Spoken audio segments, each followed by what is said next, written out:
144 வருஷத்துக்கு ஒன்ஸ் நடக்கக்கூடிய கும்பமேளாவுல ஒரு நாளைக்கு மட்டுமே 1 கோடி பேர் வந்து டெய்லி வந்து குளிச்சுட்டு சாமி கும்பிட்டு போறாங்க. இது வரைக்கும் 56 கோடி பேர் வந்து அந்த கும்பமேளாவுல வந்து உலகம் ஃபுல்லாவுல இருந்து வந்து இந்த வாட்டர்ல வந்து குளிச்சுட்டு போயிருக்காங்க அப்படின்னு வந்து சொல்றாங்க. அப்படிப்பட்ட அந்த வாட்டர்ல ஒரு பாக்டீரியா இருக்கு அப்படின்னு வந்து தெரிய வந்திருக்கு. அது என்ன பாக்டீரியா பாத்தீங்கன்னா ஃபீகல் கோலிஃபார்ம் அப்படின்னு சொல்லப்படக்கூடிய ஹியூமன்ஸ்லயும் அனிமல்ஸோட வேஸ்ட்லயும் இருக்கக்கூடிய அந்த ஒரு பாக்டீரியா வந்து அந்த வாட்டர்ல இருக்கு அப்படின்னு வந்து தெரிய வந்திருக்கு. இந்த வாட்டர்ல இது வரைக்கும் பிரைம் மினிஸ்டர்ல இருந்து பிரசிடென்ட் வரைக்கும் நிறைய பேர் வந்து குளிச்சிருக்காங்க.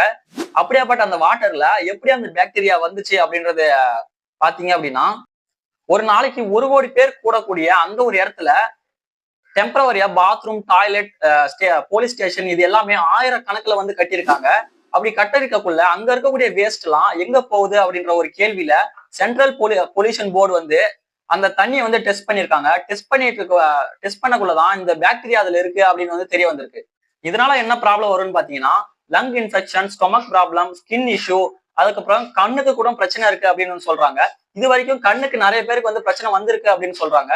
இதை வந்து உத்தரப்பிரதேஷ் கவர்மெண்ட் வந்து ஒழுங்கா ஹேண்டில் பண்ணாம இருக்காங்க அப்படின்னு வந்து நிறைய இஷ்யூஸ் வந்து நிறைய பேர் வந்து கேள்வி கேட்க ஆரம்பிச்சிருக்காங்க. இதை பத்தி நீங்க என்ன நினைக்கிறீங்க அப்படின்னு சொல்லிட்டு கமெண்ட் பாக்ஸ்ல சொல்லுங்க. அடுத்த நான் எதை பத்தி ஷார்ட் போலாம் அப்படின்னு சொல்லிட்டு கமெண்ட் பாக்ஸ்ல சொல்லுங்க. இந்த மாதிரி யூஸ்ஃபுல்லான இன்ஃபர்மேஷன் தெரிஞ்சுக்க நம்ம சேனல் சப்ஸ்கிரைப் பண்ணிட்டு இந்த வீடியோவை